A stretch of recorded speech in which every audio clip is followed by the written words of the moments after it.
Ce programme est déconseillé aux moins de 12 ans.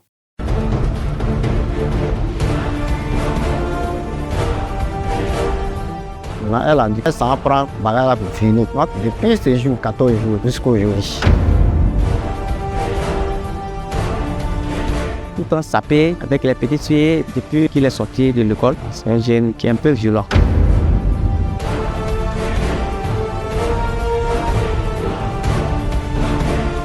Si c'est avéré que c'est lui, la justice doit être faite parce que nul n'est au-dessus de la loi.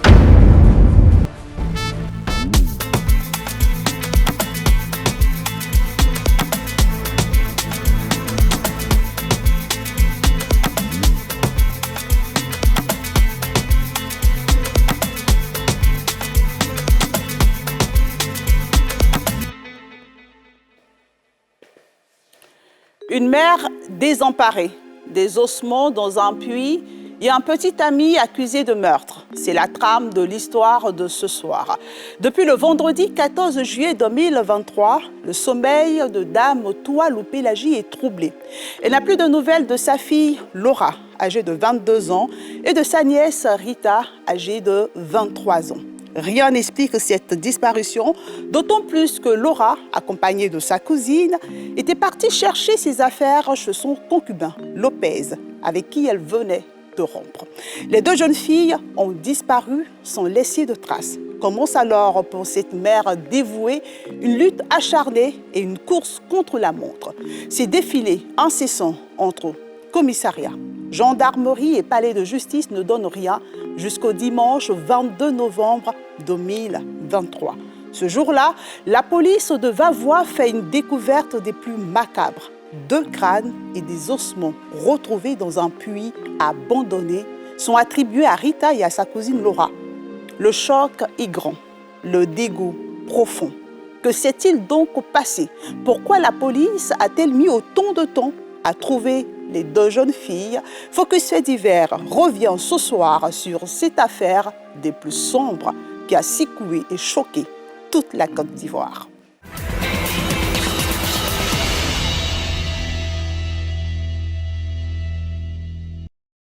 C'est à Vrou 1, village situé à une vingtaine de kilomètres de Vavois, région du Haut-Sassandra, que cette histoire commence. C'est dans ce paisible village que vit Toualoupé-Lagy.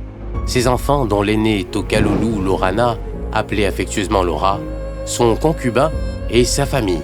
Amoureuse du ballon rond, Laura ne manque aucune rencontre de l'équipe de son village. Cette passion pour le football la conduira à une rencontre amoureuse. À la fin du match, Lopez du village de Gatifla aborde la belle et sublime Tokaloulou Lorana. C'est le coup de foudre. Entre Laura et Lopez naît un amour fusionnel, au point où les 2 jeunes gens décident d'emménager ensemble. Elle est mariée ailleurs, mais elle vient me saluer. Chaque vacances, elle vient me saluer partie. Elles sont allées saluer la grand-sœur de ma femme à Zezra. Donc quand il a pris la fille, il a dit que de toute façon sa chérie est belle là, il ne peut pas rester au village ici avec elle. Donc comme lui-même il a un peu, il a commencé à vendre ses anacards et puis on avait quelques lots aussi qu'il vendait. Donc il a préféré aller prendre sa maison en ville avec sa chérie. Il dit qu'elle faisait la coiffure. Franchement, il aimait beaucoup la fille. Donc quand il vient un peu dans le village, chaque soir, il va dormir à Vavois. Prise dans les tourbillons de l'amour, Laura ne percevait pas le côté bagarreur et très possessif de son nouveau chéri. Ce dernier était également un adepte des jeux de hasard. C'est un jeune qui est vraiment choco. Et il n'aimait pas aller au champ. Chaque jour, il est tout le temps sapé avec les petites filles. Et puis, bon, depuis qu'il est sorti de l'école, c'est un jeune qui est un peu violent. Le couple va s'installer dans une maison isolée dans le quartier Bonny de Vavois. Cet amour a commencé à prendre l'eau lorsque Lopez remarque que sa chérie a de longues conversations téléphoniques avec le père de ses enfants à des heures tardives. La jeune fille était toujours en contact avec le père de ses enfants. Les 2 étaient même en froid quand elle venait chez sa maman. C'est comme ça qu'elle s'est remise avec quelqu'un d'autre. Ils se sont remis ensemble et en parlant, ils parlaient même de mariage à la sortie de l'école de gendarmerie. La jeune dame retourne en famille et souhaite mettre un terme à la relation. Toutes les tentatives de Lopez pour la ramener à la raison sont vaines. Désespéré, il use de subterfuges. Il appelle la jeune fille pour lui demander de venir chercher ses affaires car ils souhaitent libérer la maison qui leur servait de nid conjugal. Laura accepte le rendez-vous et se fait accompagner par sa cousine Rita, sans doute pour plus de sécurité. Ce qu'elle ne savait pas, c'est que l'amour que Lopez avait pour elle avait laissé place à une haine mortelle. Le 14 juillet, elle avait resté les petits mouvements chez monsieur là. Maintenant, elle a dit quoi? Elle s'en prend, bagarre pour venir. Donc, depuis ce jour, le 14 juillet, jusqu'à aujourd'hui. Les deux jeunes filles empruntent un véhicule en direction de la ville. Une fois à Vavois, Laura et Rita jouent la carte de la prudence. Elles décident de se rendre chez le frère aîné de son petit ami pour éviter des surprises désagréables. Un jour, sa camarade m'a appelé. Elle m'a appelé, elle dit que je suis venu prendre mon bagage. Elle dit, tu es où? Elle dit, je suis chez toi à la maison. Donc, quand je suis descendu en midi, elle était chez moi à la maison avec sa soeur. Dès que je suis rentré dans la maison, j'ai vu le père, lui, il venait chez moi aussi. Il dit, donc ça tombe bien, je vais demander. Elle dit, mais nous disait que tu es malade, et puis brusquement, tu dis, tu es venu prendre un bagage. Donc, venez vous asseoir, vous allez expliquer. Le frère aîné de Lopez joue le médiateur entre ce dernier et Laura. Mais ce qu'il ne savait pas, c'est que la jeune fille était décidée à mettre un terme à cette relation malsaine. Par respect pour lui, elle décide de faire semblant d'accepter sa proposition. On a fini de les mettre ensemble. Elle dit que bon, que je ne vais plus prendre mes bagages, que je vais aller prendre mes chaussures. Elle dit d'accord, bon Lopez, comme tu as la clé ici, allez-y. Ils sont partis entre midi et 14. C'était la dernière apparition publique de Laura et de sa cousine Rita. Après cette rencontre avec le frère aîné de Lopez, elles se sont évaporées dans la nature sans laisser de traces. Devant l'absence prolongée de ses filles, la mère de Laura remue ciel et terre. Cependant, toutes les recherches pour les retrouver s'avèrent infructueuses. La police et la gendarmerie sont saisies. Une enquête est ouverte, mais les fins limiers n'ont aucune piste exploitable. La mère de Laura est convaincue que Lopez, le petit ami de sa fille, a quelque chose à voir avec sa disparition. Les jours passent, la crainte grandit, le doute et le désespoir s'installent. Où sont passées ces mères de famille? La question est sur toutes les lèvres. Le temps passe et la mère de Laura est toujours sans nouvelles de sa fille et de sa nièce. Inquiète, elle alerte tout le village de la disparition de sa fille et de sa cousine, mais ses propos semblent ne pas avoir d'écho favorable. Moi j'ai dit, mais les deux filles là, ce ne sont pas les enfants. Qu'est-ce qu'on peut les faire? Matin, quand je suis sorti là, elle est venue me voir. Elle m'a dit que il y a eu un problème. Depuis sa fille allait prendre ses bagages. On dirait que ça fait maintenant 2 jours que j'appelle ma fille, son téléphone sonne, mais ça ne décroche pas. Je lui ai dit que dans la manière ça est là, directement, il faut faire un effort, il faut aller à la gendarmerie. Après plusieurs jours de recherche infructueuses, les parents des jeunes filles décident de signaler la disparition de leurs enfants. Ils se rendent à la gendarmerie de Vavois et affirment soupçonner Lopez, le petit ami de Laura, de les retenir. Un jour, la convocation qui est venue n'était pas là. Sa belle-mère m'a donné. Comme c'est mon petit frère, je l'ai suivi à la gendarmerie là-bas. C'est là, moi j'ai appris que la fille qui venait chez lui ici, elle a disparu. Quand on se croise à la gendarmerie, ça dit, il est tranquille quoi. Nous-mêmes, on ne sait même pas qu'il a fait des choses. Il allait faire une déclaration à la police. Il allait faire encore une déclaration à la gendarmerie. On l'appelle matin, midi et soir. Quelle que soit l'heure, il va là-bas. Donc nous on se disait que bon, peut-être que vraiment il n'y a rien. Au fur et à mesure que le temps passe, les chances de retrouver Rita et Laura en vie s'amenuisent. Bientôt 5 mois que les jeunes filles ont disparu. Et toujours rien, aucune nouvelle d'elles. L'enquête est au point mort. La mère de Laura décide, cette fois, de porter plainte à la police.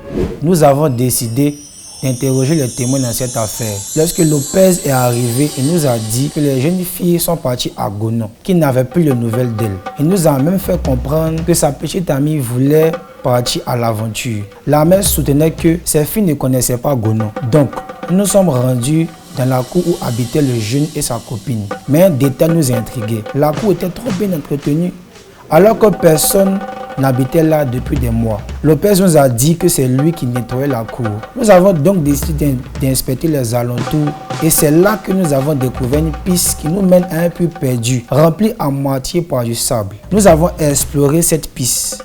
Le lendemain, nous avons creusé et découvert l'horreur.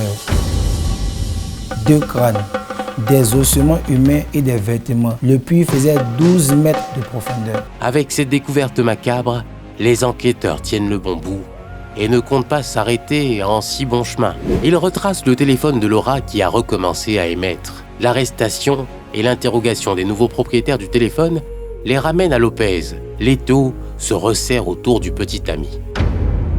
Vendredi, le policier nous a là au rang. Ils m'ont appelé et on m'a demandé comment était habillée ma fille Laura le jour où elle a disparu. J'ai donc dit qu'elle avait porté un complet pagne, ce qu'on appelle chez nous le maxi. Donc j'ai encore un morceau même de son pagne qui est avec moi, que je suis allée prendre et j'ai envoyé. Le morceau de pagne envoyé par la mère correspond parfaitement à la camisole trouvée dans la fosse et la jupe retrouvée au domicile de Lopez. L'annonce de cette découverte des ossements des jeunes filles va susciter de vives émotions. J'étais en colère, mais je ne peux pas faire coup de poing. J'étais en colère, très colère. C'est-à-dire, j'ai dit à les policiers que vraiment, saisi ça dans le village, à les parents. Quand mon mari est venu et qu'il m'a donné la nouvelle, j'ai failli m'évanouir. Je sais que tout le monde va mourir, mais pas de cette manière. Je ne sais pas comment décrire ce que je ressens actuellement. Quand moi j'ai appris la nouvelle, vu le rang que j'occupe dans le village, les jeunes même sont venus me voir, me dire bon, cette histoire, qu'est-ce qu'on fait? Et en tout cas, j'étais découragé. Je ne savais même pas comment commencer. Le village était en tout cas dépaysé. Le village était mort. Tellement ça m'a choqué. Si ce n'est pas à cause des choses du village, vraiment, j'aurais mis des gars à Gatifla. C'est une chose du village qui m'a calmé. En tout cas, moi, ça me fait mal. Ça me fait très mal parce qu'on ne peut pas faire ça à ma soeur. Jusqu'à présent, où je suis assis là, ça me fait mal. Les photos sont dans mon appareil. Quand il fait sortir chez moi, voilà, ça me fait mal. Parce que la fille là, je la connais très bien. Elle venait chez nous à la maison. Qu'est-ce qui s'est passé jusqu'à ce que ça là, ça arrive? Avec toutes les preuves accablantes dont dispose la police contre lui, Seri Vanier Lopez est arrêté puis interrogé. Il dit reconnaître les vêtements de sa petite amie Laura, mais nie toute implication dans ce double meurtre. Moi, ça m'a paru bizarre. Si tu ne dis pas la vérité, tu vas aller en prison. Je dis non, que si c'est prison, je vais aller en prison parce que moi, je sais que je n'ai pas fait. C'est sûr qu'elle est restée.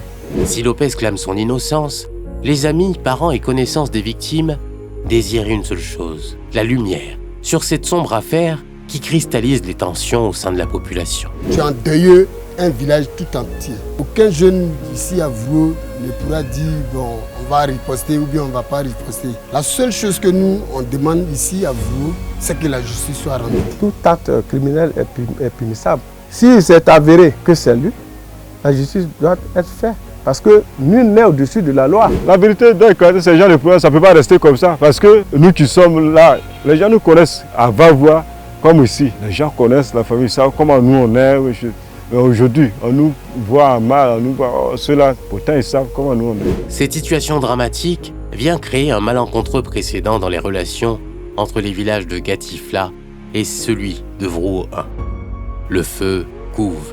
Ma deuxième femme, elle est de Vrou. Donc aujourd'hui là, moi je ne peux pas avoir accès à ce village. Demain, il va y avoir des enfants. Entre cette femme et moi, on a déjà un enfant. Cet enfant est levé là-bas. Quand il va avoir un décès là-bas, il va aller là-bas. Mais on ne peut pas imaginer la suite. Ce que nous on est là en train de dire actuellement, nous on a dit qu'il ne faut pas, ils vont venir dans le village. La fin va arriver, bon, on va essayer de... Vraiment, n'a qu'à nous aider quand atterrir. Mais c'est après maintenant, lui ne peut pas tuer les deux. L'État n'a qu'à faire tout possible pour les attraper aussi. La mère de Laura, inconsolable, refuse d'accepter la triste réalité. Meurtrie dans sa chair, elle, qui aura espéré jusqu'au bout revoir ses enfants vivants. Cette tragédie hantera à jamais les souvenirs des populations du village de Vrou. Beaucoup de zones d'ombre subsistent dans cette histoire. Où et comment les deux jeunes filles ont-elles été tuées? Lopez, le présumé coupable, a-t-il agi seul ou avait-il un complice? Autant de questions qui restent sans réponse. Malgré les preuves accablantes qui pèsent contre lui, Seri Vanier Lopez, l'ex-petite amie de Laura, dernière personne à l'avoir vue vivante, nie son implication dans ce double meurtre. Lopez séjourne à la maison d'arrêt et de correction de Daloa en attente de son procès. Les restes des ossements des deux jeunes filles se trouvent toujours à la morgue de Vavois. Bonsoir.